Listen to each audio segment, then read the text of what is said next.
आप देख रहे हैं यंग बाइट्स, मैं हूं आपके साथ पूजा ठाकुर।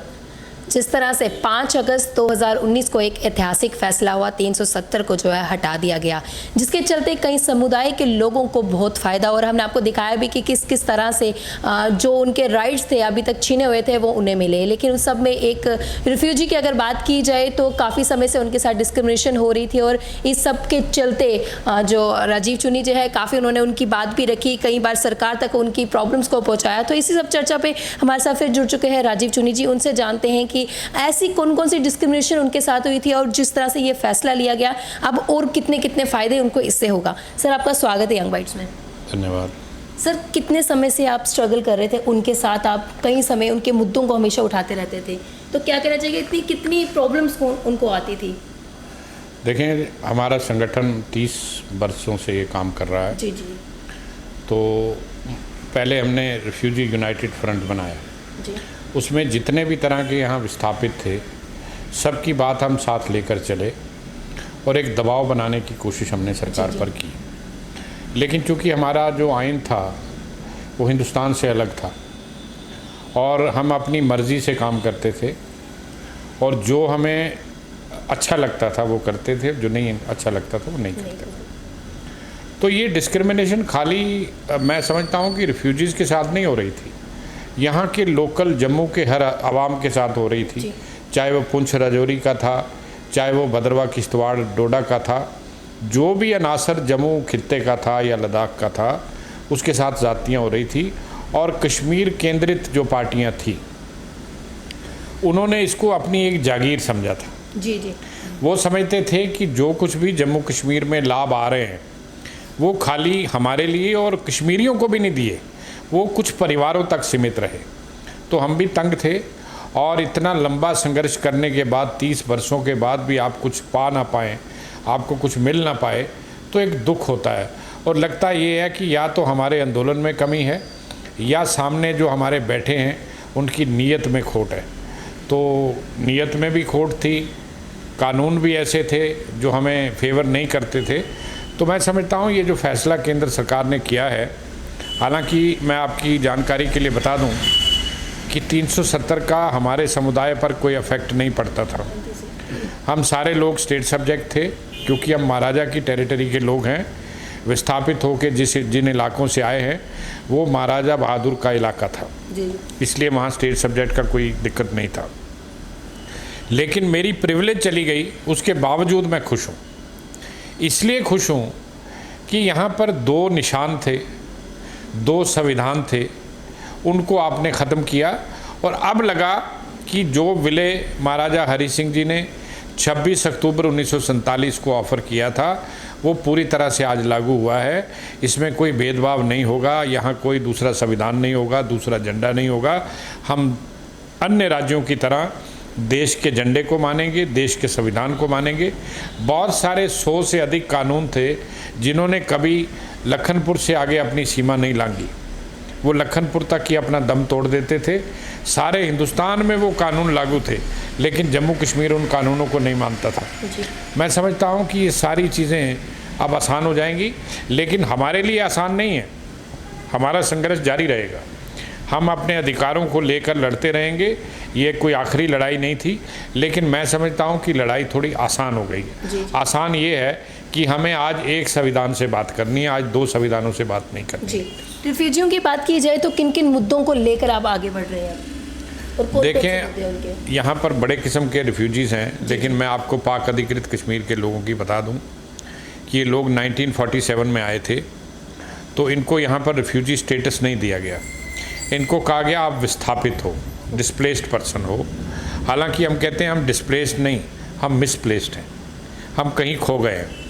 और हमारी त्रासदी ये है भारतवर्ष के लोगों की कि भारत, हिंदुस्तान जो है हमारा, वो यूनाइटेड नेशन का मेंबर तो है, लेकिन यूनाइटेड नेशन के रिफ्यूजी कानून का भारत हिस्सा नहीं है। उसमें उसने सिग्नेचर नहीं किए हुए, वो उसको मानता नहीं। इसलिए क्या होता है कि मेरे जैसे लोग जो हिंदुस्तान में रहते हैं वो सीधे जाके यूनाइटेड नेशन से एज ए रिफ्यूजी या as a internally displace person कुछ मांग नहीं सकते जब तक हमारा देश फैसला ना करे कि हम कौन हैं। देश में कोई ऐसा कानून था नहीं जो ये फैसला करता कि मैं आखिर हूँ कौन, तो ये सारी चीज़ें थी जिससे हम दो चार हो रहे थे, जिससे हमें रोज़मर्रा की ज़िंदगी में दिक्कतें आती थी। अब मैं समझता हूँ कि हमारी जो मुख्य मांग इस समय ये है कि या तो भारत सरकार उस इलाके को खाली कराए जहाँ से मैं आया हूँ और पाकिस्तान के कब्ज़े में है, या हमें रिफ्यूजी स्टेटस दे। और इस दौरान अगर आप मुझे रिफ्यूजी नहीं मानते, क्योंकि आपकी उस पॉलिसी पर फ़र्क पड़ता है कि आप उस इलाके को अपना हिस्सा मानते हैं, तो आप हमें इंटरनली डिस्प्लेस पर्सन का दर्जा दे सकते हैं। क्योंकि ये कानून है कि आप रिफ्यूजी हैं या इंटरनली डिस्प्लेस पर्सन हैं, आप बराबर के हकदार हैं। जिन सरकमस्टांसिस में रिफ्यूजी घर से निकल के आया है, अगर उसी सरकमस्टांसिस में इंटरनली डिस्प्लेस पर्सन निकल के आते हैं तो वो बराबर के हकदार हैं। अब हमारी लड़ाई होगी भारत सरकार से कि हमें इंटरनली डिस्प्लेस पर्सन का दर्जा मिले। नंबर 2 ये है कि जिन जगहों से मैं आया हूँ, मैंने बीते 70 से अधिक वर्षों तक अपने इलाके का कोई विधायक नहीं चुना, कोई मेंबर पार्लियामेंट नहीं चुना। हम इनको कह रहे हैं कि आपने 24 सीटें मेरे इलाके के लिए फ्रीज़ की हुई हैं, बंद की हुई हैं। क्यों की हैं? वोटर तो मैं हूँ, मैं आपके सामने बैठा हूँ। तो अगर 1/3 लोग वहाँ से आए हैं तो कम से कम 1/3 सीटें हम लोगों को मिलनी चाहिए।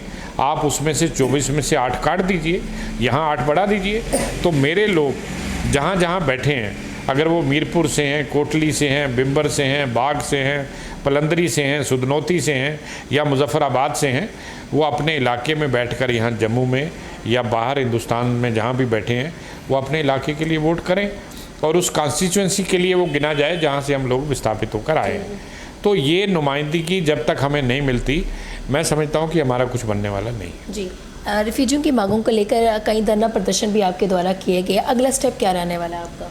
देखें, हम तैयारी कर रहे हैं। चूँकि आपकी जानकारी के लिए मैं बता दूँ, 11 अगस्त को हमारी एक बहुत बड़ी रैली थी, हमने प्रपोज़ कर रखी थी। जी।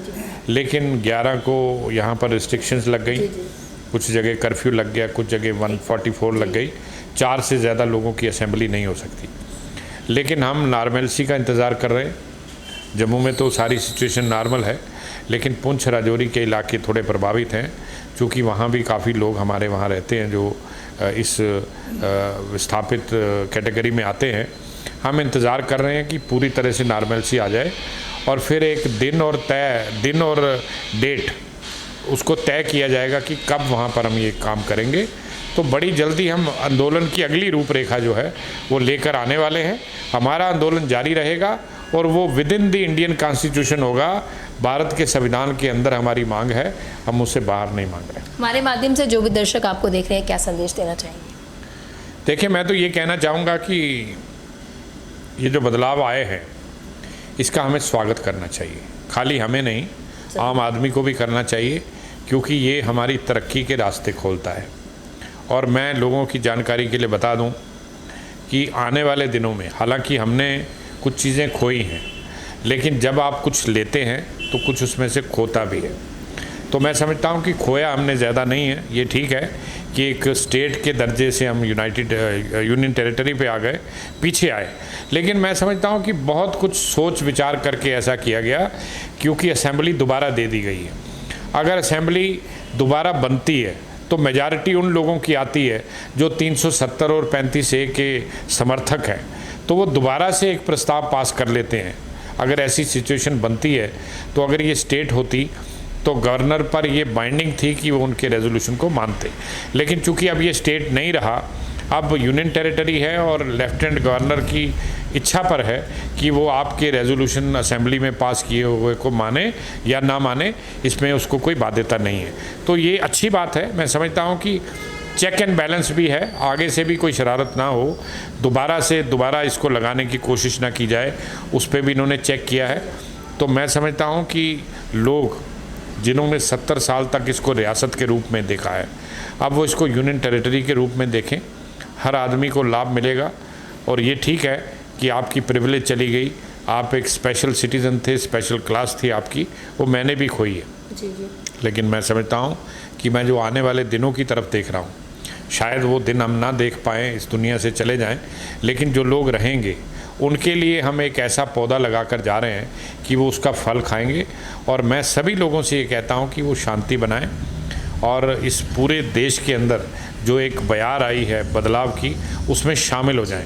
और आने वाले दिनों में जिस तरीके से यहाँ पर इन्वेस्टमेंट की बातें हो रही हैं, बाकी चीज़ों की बातें हो रही हैं, बाकी कुछ डर भी पैदा किया जा रहा है, लोग आएंगे, ज़मीन खरीद लेंगे, मकान छिन जाएंगे, ऐसा कुछ नहीं है। पंजाब में लोग रहते हैं, यूपी में रहते हैं, बिहार में रहते हैं, सारी रियासतों में रहते हैं, वहाँ कोई धारा 370 नहीं है। वहाँ पर कोई इस तरह की बात नहीं है। मुस्लिम भी रहता है, हिंदू भी रहता है, क्रिश्चियन भी रहता है, और हमारे सारे लोग रहते हैं।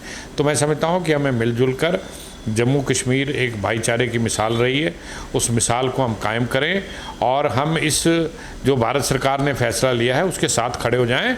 और हाँ, अगर कहीं कमियां रह जाती हैं उसमें हम भी इनके साथ मिलकर लड़ेंगे, लोगों के साथ, और सड़क पर आएंगे और कहेंगे कि भारत सरकार ये चीज़ें हमें दे, ये हमें कम लग रही हैं, तो वो ली जा सकती है। बहुत बहुत धन्यवाद सर हमारे साथ जुड़ने के लिए, कीमती जानकारी देने के लिए। Thank you.